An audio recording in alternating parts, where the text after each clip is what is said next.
بہت سی تحریر اور بہت سی ویڈیوز آپ کی نظر سے گزری ہوں گی جن کا مقصد یہ ہے کہ معاذ اللہ قربانی ایک فضول عمل ہے، اور وہ مال جس سے قربانی کی جا رہی ہے وہ دیگر کئی طریقوں سے غرباء و مساکین تک پہنچا دینا بہتر ہے۔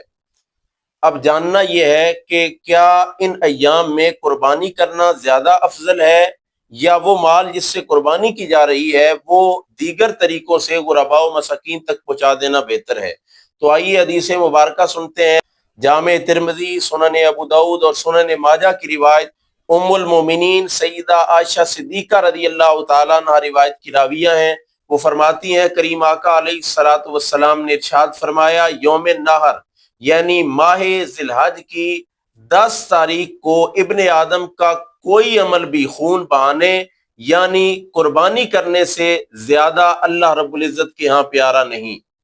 اب سوال یہ پیدا ہوتا ہے کہ اگر یہ عمل اتنا زیادہ پیارا ہے تو کیا اس پہ اجر بھی بہت زیادہ ملنے والا ہے؟ تو ساتھ ہی کریم آقا علیہ الصلوۃ والسلام نے ارشاد فرمایا، قربانی کا یہ جانور اپنے سینگ، اپنے بال اور اپنے کھروں سمیت بروز قیامت پیش کر دیا جائے گا۔ یاد رکھیے، ہر عمل کرتے ہوئے ہمارے ذہن میں یہ بات ضرور رہتی ہے کہ نہ جانے ہمارا عمل مقبول بھی ہوا ہے یا نہیں، لیکن قربانی ایسا خاص عمل ہے کہ اسی حدیث مبارکہ میں ساتھ ہی کریم آقا علیہ الصلوۃ والسلام نے ارشاد فرمایا، قربانی کا خون زمین پہ گرنے سے پہلے اللہ رب العزت کی بارگاہ میں مقبول ہو جاتا ہے۔ ساتھ حکم ارشاد فرمایا کہ قربانی خوش دلی سے کیا کرو۔